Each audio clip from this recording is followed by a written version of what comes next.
The Government of India since 2014 has already invested $160 billion on creating and upgrading urban infrastructure and ensuring ease of living for the citizens.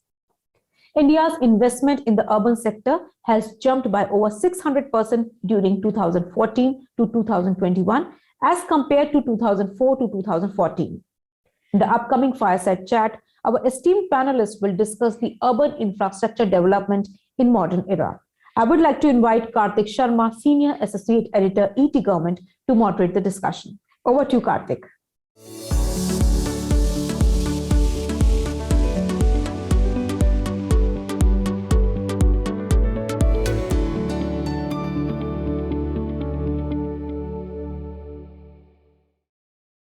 Hello, everyone.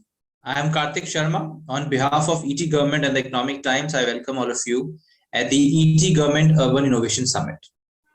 Today, we are here for the panel discussion on the topic Urban Infrastructure Development in the Modern Era. And the panelists of this panel discussion are Mr. Sudhendu J. Sinha, Advisor of Infrastructure Connectivity, Transport and Electric Mobility at NITI Aayog, and Mr. Rishav Gupta, CEO of Indore Smart City Development Limited. I welcome both the panelists. I would like to ask you that what do you see in this budget around the urban infrastructure and when we talk about urban mobility, the new electric vehicle, this revolution which is going on in the country. So what do you see in this budget around the urban infra? I would say that this budget has got a lot of positive focus on the urban areas.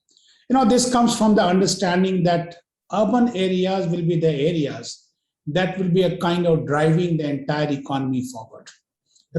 Both as a production as well as the market centers. Now, if precisely you see that in this budget there are 4 specific areas.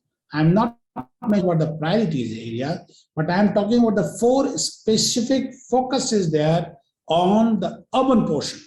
That is, one is urban development. Another is urban planning support to the states. Third is mass urban rapid transport systems, and of course, connecting them to the railways. And finally, it is a focus on clean mobility. This 4 as a bucket we can take for the urban areas. And of course, together, if you combine all 4 of them, they also form the part of the 4 principal priority areas of the entire budget. By that, what I mean to say is that urban areas are a definite focus of the government in this particular budget. Great that you see a good amount of urban focus in this budget by the Government of India. I would also like to ask you your thoughts on this clean, efficient and cost-effective urban transport in this current era, and what is there for this segment in this country. Now, you see, the way our country is in the process of urbanization, it is going very, very fast. Now, the process in America of urbanization is almost over. China is in the process, of course, in times to come, that will be over. Now, we are in the process of urbanization, see. And the best thing is that if you see historically, of course, a little past, then India has had some of the most vibrant urban cities and towns of that time. You remember the Indus Valley civilization, you remember the 6th century BC kind of period, those periods where they were the centers of excellence. And even today, in the textbooks, we study that how precisely the planning of these urban cities, urban centers were made. So we hear about Harappa and Mohenjo-daro kind of thing. Now, once this is a fact that urbanization is going to be there in India, once it is a fact that almost every 1 minute, 30 persons from rural area, they are migrating to the urban areas. Once we know that by the majority of population would be living by, say, India at the rate 100 by 2047, that would be the kind. So once these facts are taken to be kind of true, then the understanding comes that such a process of urbanization has to be sustainable, it has to be planned, it has to be innovative. And that urbanization will only move forward on the back of, on the strength of, on the fulcrum of what we say, the urban transport systems. That is why the transport system becomes all the more significant for the urban areas. Yes. Here also I'll talk about the cleanliness. And when we talk about urban infrastructure, cleanliness becomes a very important aspect. And Indore consistently bags the Cleanest City Award. So I would like to just throw some light on what kind of initiatives does Indore do to keep the city cleanest? So I think I can go on and on with this answer. So let me keep this answer short and keep it limited to say just 3 points. Okay. First, I think the hallmark of Indore model is the contribution of the public. And when I mean the contribution of the public, I mean is the kind of segregation that we are getting right from the source. And I think this is nowhere to be seen across the nation. The kind of wet waste, dry waste, this was the initial part. Now from those 2 bins, we have moved to 6 bins. So this is the kind of segregation that we are getting right from the household level. So after that, the important thing what Indore does is the treatment of this waste. If I keep it simple, just to segregate into the dry waste and the wet waste. From the wet waste, we are producing manure, we are producing biogas, then we are compressing the biogas, dehumidifying it, and then using it as a CNG to run our own buses. Now, this is a circular economy model, which is being implemented in Indore. And with respect to the dry waste, since I talked about the level of segregation which the respected people of Indore are doing at their own homes, we are able to basically then further segregate that dry waste into more than 13 or 14 types of dry wastes, which in itself are very much economically viable as a raw material for the further industries, especially the recycling components. And the third part, I think, which has been done wonderfully by Indore, is the capturing of sewer. STPs have been made in other cities also. But what the regular model is that sewer outflows from various homes to a nala, which is then further tapped at some point. And then from those pipelines, the sewer is routed to the STPs. While this is an okay model, a better model is basically in which we are tapping the sewer right from the outflow of the homes, whereby there is not even a single drop of sewer which is flowing in the city. Leave alone actually getting into the rivers, it is not even flowing in the city. And the nalas which were there initially, now they have actually become playgrounds where children are actually playing cricket or kabaddi, and they have been dried. So I think these 3 initiatives, the segregation, then dealing with the wet waste and the dry waste, and thirdly, dealing with the sewer component. I think these are 3 remarkable things which Indore is doing. Right. So is the sewer component is 100% covered across the city, or is there a specific number? Yes, it has been covered totally. And Indore has basically got an opportunity to be the first city to get the Water Plus award. That's great. That's great. So you also spoke about the urban mobility, how you are reducing the pollution in the city, and that becomes an important part of cleanliness. What is your thought on this, Mr. Sudhendu? Because you are a part of policy making around this clean and a clean urban mobility. So what do you think? How cities can keep themselves less polluted and more cleaner and greener in terms of urban mobility? This particular issue that you have raised, it has got 2-3 kind of dimensions. First is that how to reduce the number of vehicles.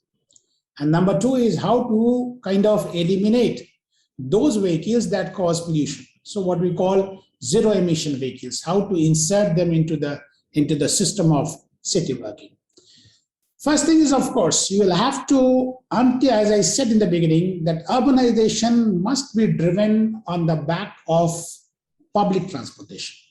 Unless we develop the public transportation to that level, where people want to travel it, want to patronize it, it would be very difficult.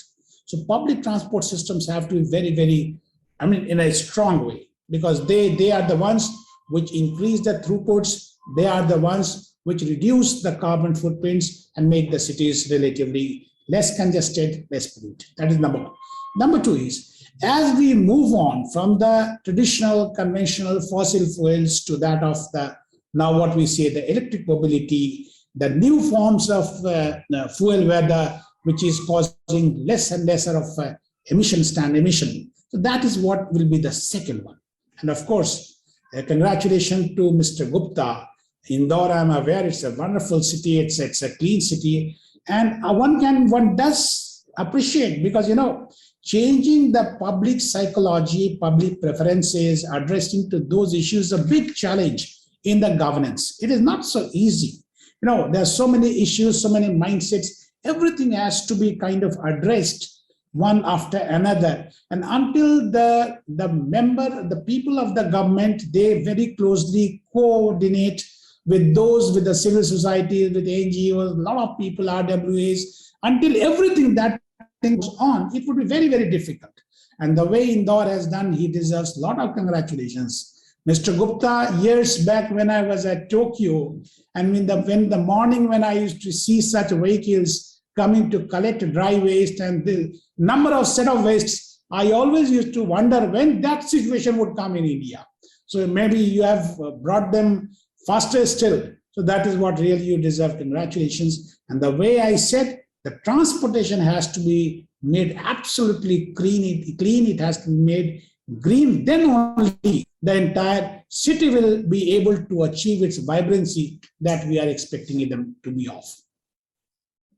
That's right. And Mr. Gupta, I would like to ask you that how much important is it to educate the people, to use more public transport, and the traffic signs, the path, how to use more the civic sense, the traffic sense, and this the transport sense. How do you think it's a responsibility of local body to work on that also? Definitely. Basically, it is the responsibility of the local body to provide such kind of nudges, such that the behavior of the people gets positively impacted by itself. For example, if say we are promoting CNG in our buses, and as a matter of, again, as I said, the nudge part is then basically we are having more of such kind of stations which provide CNG. So that automatically shifts the behavior of the private sector also. Secondly, if we can have such kind of incentives, economic incentives, social incentives, moral incentives, all of them together. For example, if we are promoting bus passes at such a scale, and again, in Indore, one of the very beautiful systems that works is BRTS, and people are actually using it. So if we can provide such kind of initiatives in which people are very conveniently using such kind of public transport measures, if we can have such kind of last mile connectivity options to people at major junctions, so such kind of small initiatives actually help changing the behavior of the people, and they start taking. Basically, if we go to some other country, we often find that the time taken to travel from point A to point B is sometimes similar for a pedestrian as for a motorist. That is because we have a lot of options for the pedestrians. If we can have that environment in our cities so that we may promote pedestrians, I think such kind of nudges definitely help.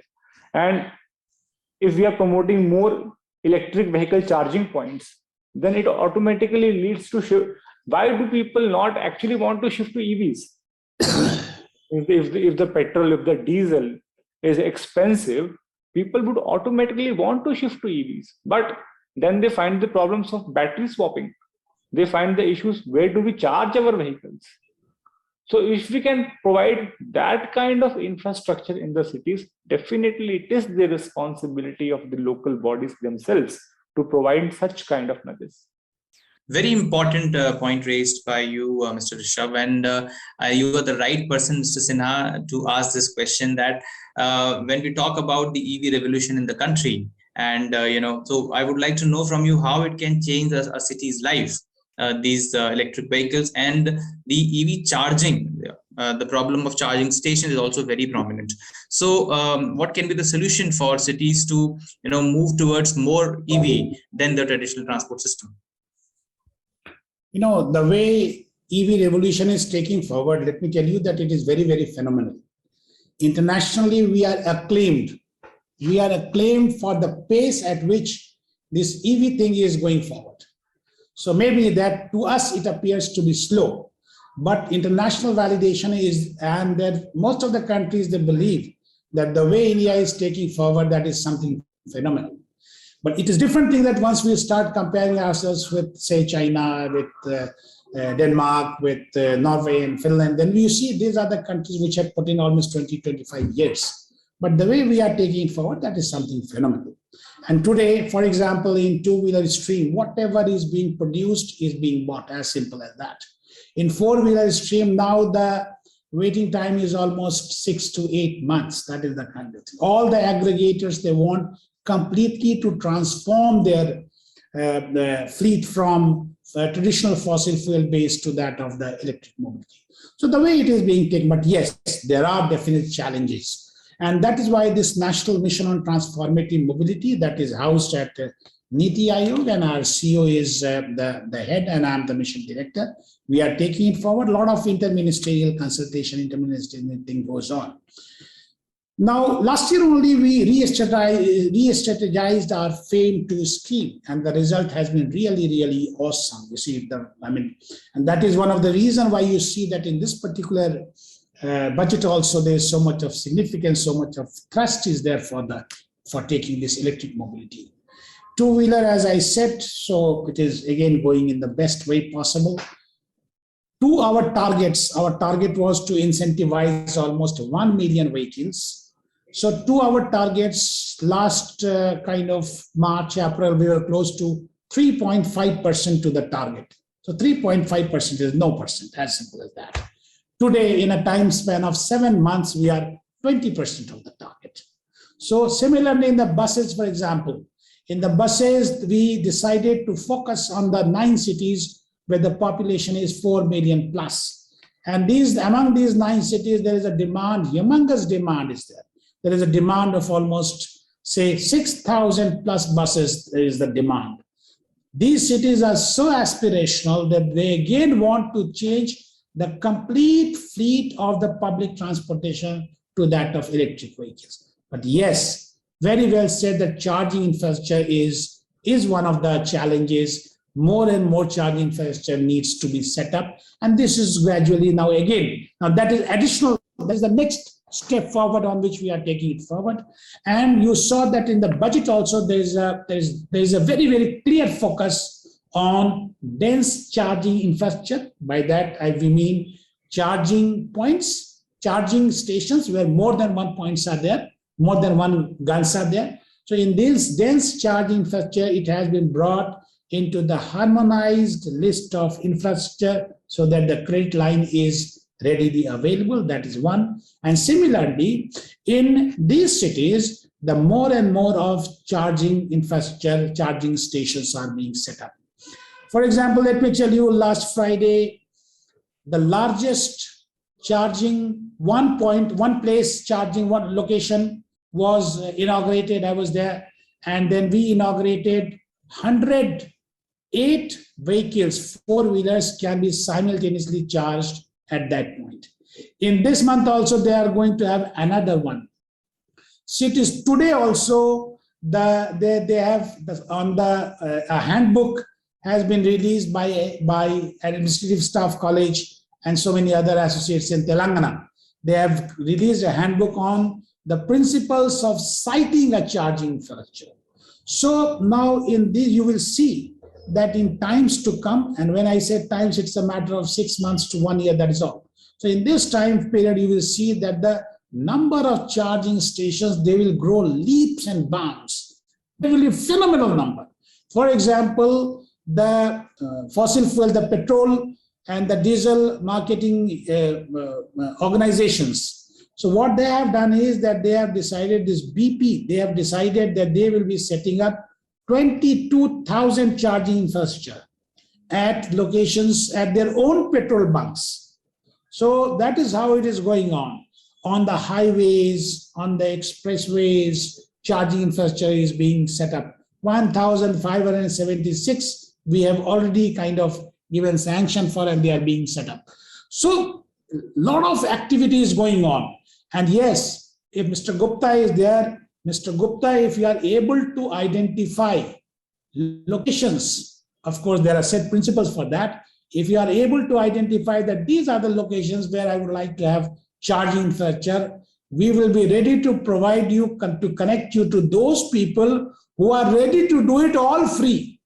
So the charging infrastructure will be free, the connecting it to the power would be free. Of course, the process of operation, whatever charges are there, that they will be going in for. But everything, the entire kind of preparatory work, civil work, the entire cost of the hardware, the entire connectivity process, everything electrical and all connectivity, that would be completely free. So that is the kind of thing.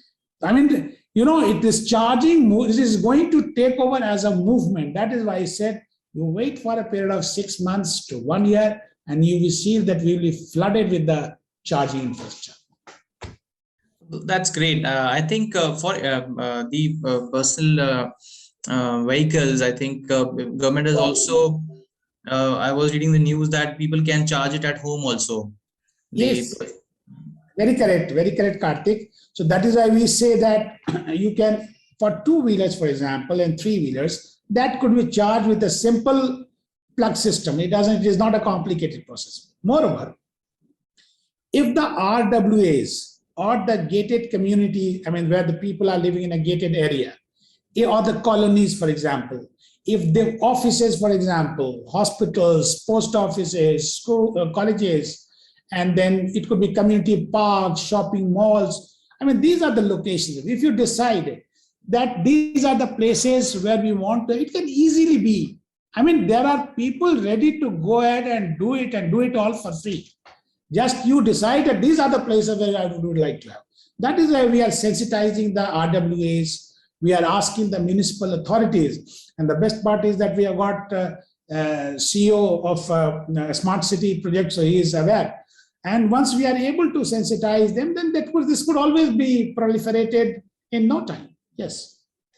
Sir मैं आज ही list आपसे share कर दूंगा sir please कितनों की list sir हम आपसे share कर सकते हैं आप बताएं आप आइडेंटिफाई कर लें यू टेक योर टाइम और जिस दिन आप शेयर करेंगे दूसरे दिन मैं आपके पास आपको भेज दूंगा आदमी जो सब जगह जाके लगा देगा he will not charge anything other than one authority to install and number two some time period on which he will be operating upon it. Because until he operates, how will he recover his money? Please, always. Sir. And the very fact that aapne sewer system mein itna acha, you have already worked that you have been able to establish the connect between each and every household through the system and the machinery that you have set in. So once that is there, you are able to sensitize them. We want it to be taken forward in a big way. बिल्कुल इंदौर को आप completely saturate कर दीजिए. That's great, sir. I think But I would like to ask you, Mr. Rishav, I was reading last week that one news about Indore smart city, that you are also planning to monetize this emission reduction. And I think you have signed some agreement or something like that. So would you like to throw some light on that? As we all know, the concept of carbon credits, right? Say after the signing of the Kyoto Protocol, say a company in France, it emits 100 units of greenhouse gases. And now, say after that, it has a target of 80 units now.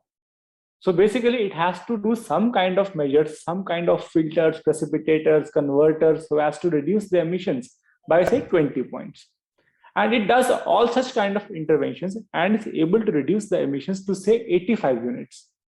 Still, it is shortfall of 5 units. So carbon credits is basically the mechanism through which it can offset its shortfall by buying carbon credits worth 5 units of emission. And here is where we come into the picture. We are the ones who shall be selling them such kind of carbon credits and earning money out of it. And this is the theory part. Now comes, who are we? How can we get carbon credits so as to we can sell them? So basically, such kind of mechanisms allow the definition of one carbon credit is if I am able to reduce the emission of 1 ton of carbon dioxide, or if I am able to absorb 1 ton of carbon dioxide or equivalent gases, then I am basically eligible to earn 1 carbon credit. So basically, many municipal bodies like Indore, for example, we are converting waste to manure and thereby saving on methane. We are using the biogas to run our own buses and again saving on methane emissions. Thirdly, we are using solar photovoltaic cells to produce energy at many points. So we have such kind of micro solar plants installed at many points in the city. Then we are doing large amount of plantations. We have done bioremediation of our trenching ground and converted into a mini jungle. So all these activities are basically nothing but reducing the carbon emissions or helping indirectly in the absorption of carbon dioxide and the other GHGs, thereby making us eligible to earn carbon credits. So Indore Smart City started working in this activity around 3 to 4 years ago. So we delved into the whole process of data validation, registration, verification, third-party non-compliance reports, issuance process, and after an arduous cycle, we were able to earn around 1.7 lakh carbon credits. By selling those credits, we became the first city in the whole of South Asia to have made money out of this mechanism. But now comes the interesting part. The Kyoto Protocol came around 1997. And what we are talking about is around 2018-19. So if a concept has been there for the past 20 years, how come no one has taken it up at a municipality level? And how come Indore becomes the first city after 20 years in the whole of South Asia? So basically, there are some kind of entry barriers which prohibit any city, any government department especially, any rural body, Gram Panchayat, Zilla Panchayat, prohibits them to participate in such kind of markets. What are those entry barriers? First, even if we want to register a project, say in the VCS mechanism, we want to register a project, the cost of registration is itself around $10,000. So no one is able to spend around 7 to 8 lakhs of upfront money, even if they are not even sure whether what is the amount of money that we shall be getting at. There are no budgetary allotments for such kind of experiments. Then the process flow is very complex. For example, in Indore, we have decentralized composting. Basically, we have 56,000 households which are making compost in their own homes. When we wanted to register this project, we had to submit 56,000 logbooks in order to just register the project. So this is the level of documentation and the authenticity which is required for such kind of project submissions. Thirdly, we have to have a dedicated team which works into different kind of mechanisms. There is a plethora of mechanisms, starting from VCS. Original was the CDM, the Clean Development Mechanism, which came along with the Kyoto Protocol. Then we have so much of voluntary mechanisms. We have gold standard mechanisms, CER, VER, GCC, GES. So basically, we need a dedicated HR which studies what kind of mechanism is the most suitable for what kind of project, because each mechanism has its own set of rules. Fourthly, even if we are able to earn carbon credits, where are we going to sell them? There is no stock exchange. There is no commodity exchange. We have to go and individually contact the buyers, tell them this is the amount of carbon credits that we have earned out of this kind of a project. Are you willing to buy them? If yes, then what is your bid? Then we have to compare individual bids. Only then we are able to basically come at a price discovery. So such are the challenges due to which rarely any government department or a municipal body goes and participates in such kind of markets. So now here comes the most important part. We made money out of this kind of mechanisms. This is one thing. Now what we are delving into is a completely new field of consultation part. We have developed an aggregator model in which we invite other cities which have done such kind of works which are environment friendly. Any cities, any industries, any government departments, any rural Zilla Panchayat, Gram Panchayat, if they have done substantial amount of work in such kind of activities, we are basically offering that we shall be doing and taking 100% of the risk of registering the project, of appointing the auditors, helping in the validation and the verification part, helping in the trading of the credits. And say it's a totally success-based model for any the second party. If we are able to make money out of it, we shall be sharing the net revenue with the second party. So the second party has nothing to lose. So this is the best part of this model is the benefits of aggregation. For example, Varanasi has done some kind of forestry project. Indore has done some kind of forestry project. Chennai has done some kind of forestry project. But individually, such kind of projects are not economically viable even to get registered. As I told you, there is a cost of registration.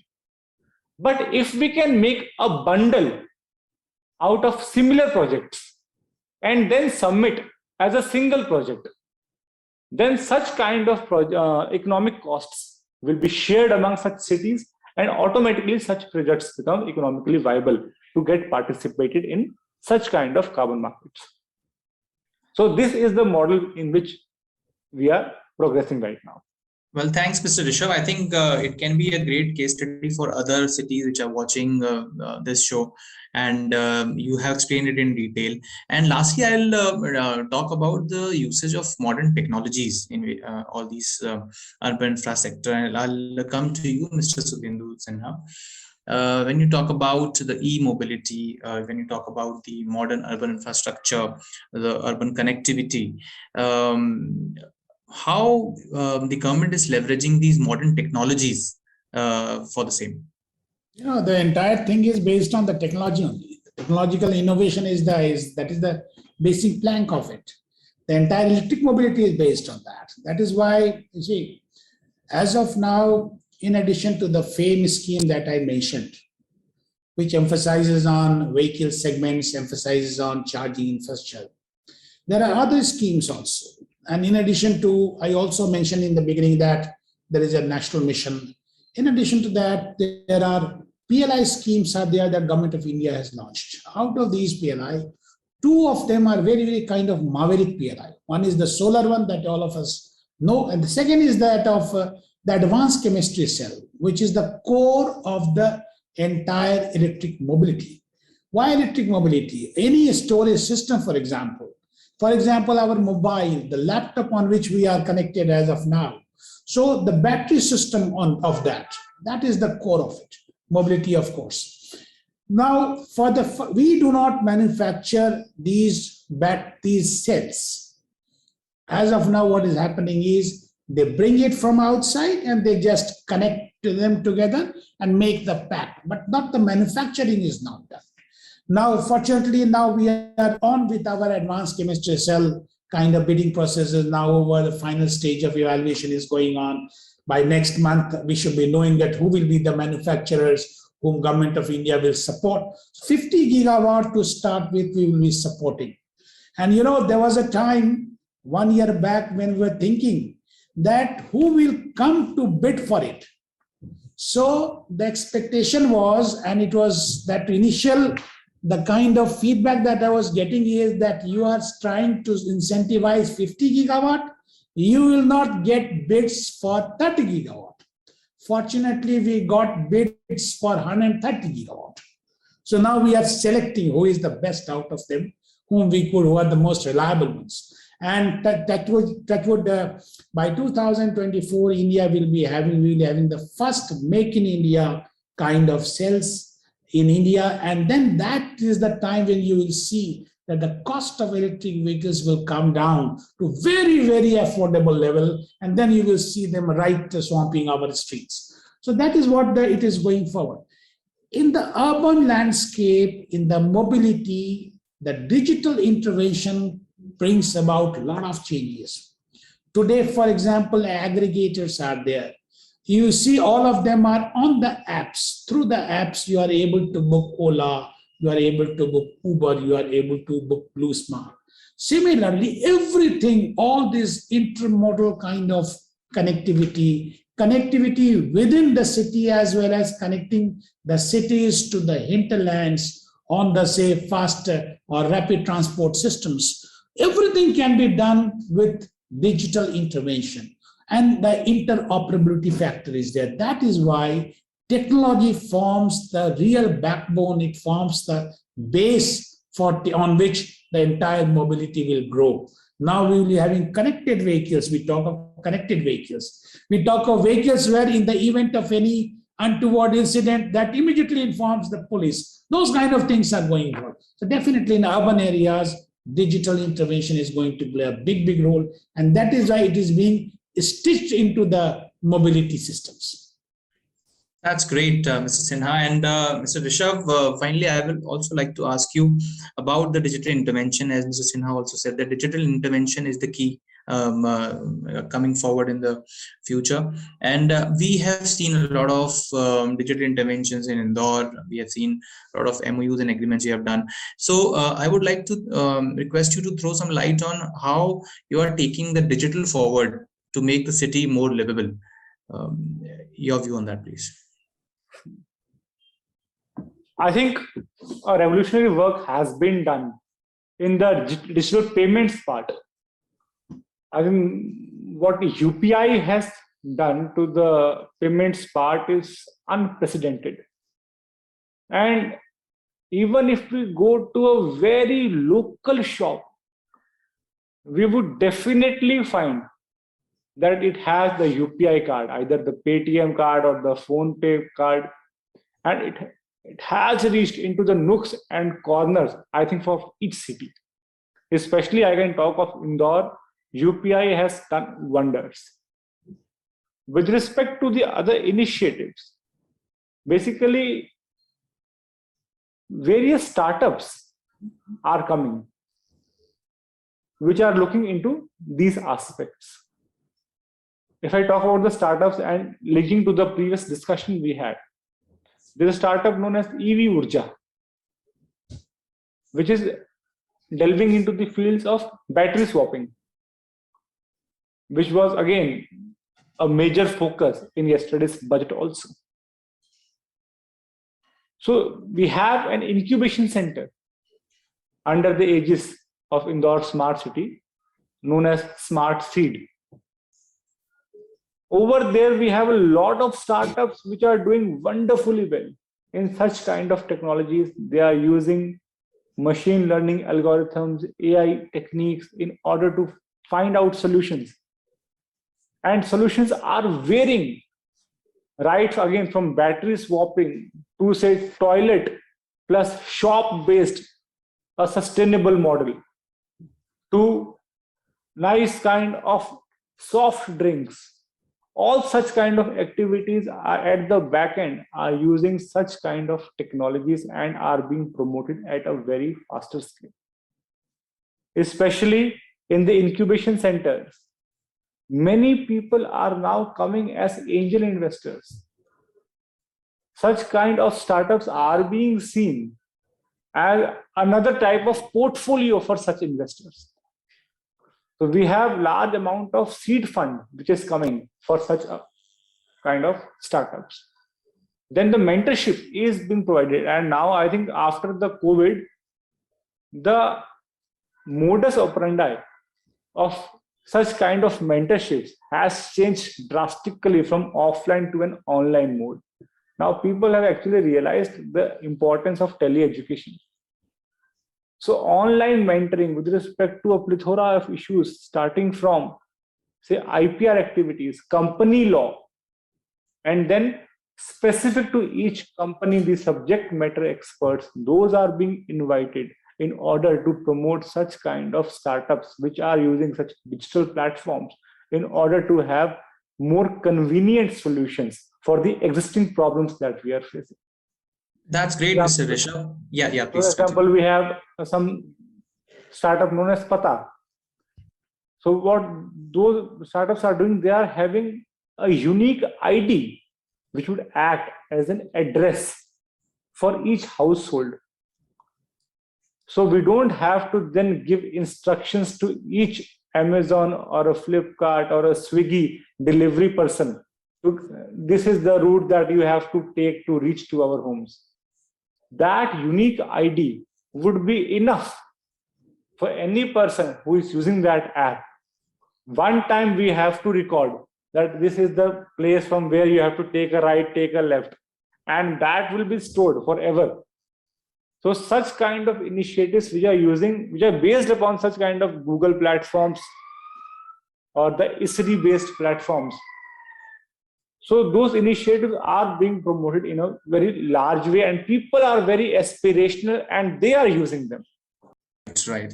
I think you have raised a very important point of startup in this sector. And lastly, Mr. Sinha, if I ask you that you are dealing with urban connectivity, this new EV wave which is coming in the country, and our country is promoting a lot of unicorns, is giving a lot of unicorns to the world now.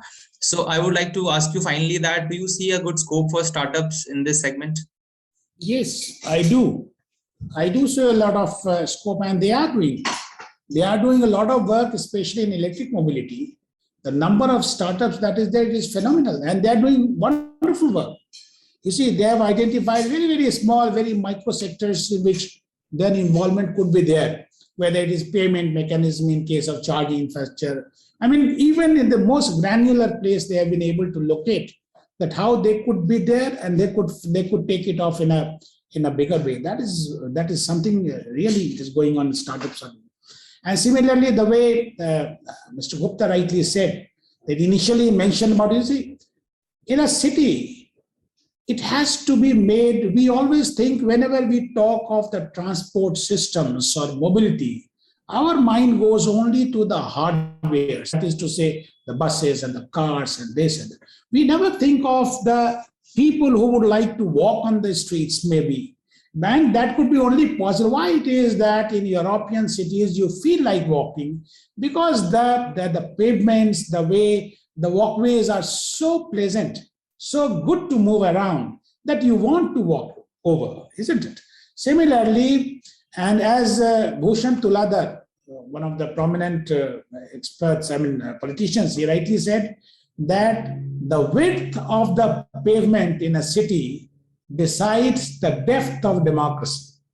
So he connected the width of the pavement with that of democracy.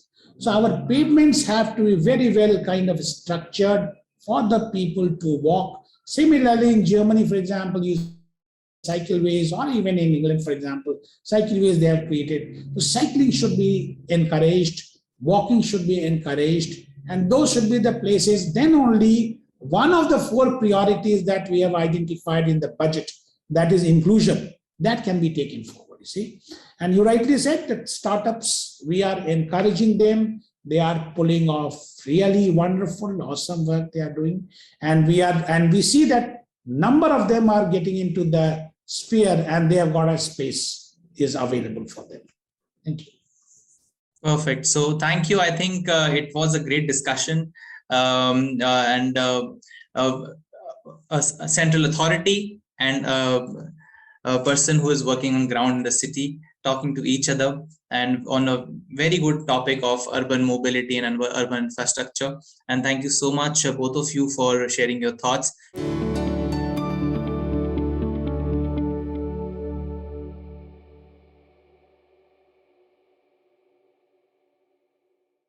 Thank you everyone for such an enriching discussion. Dear viewers, we would like to see your engagement on social media as well.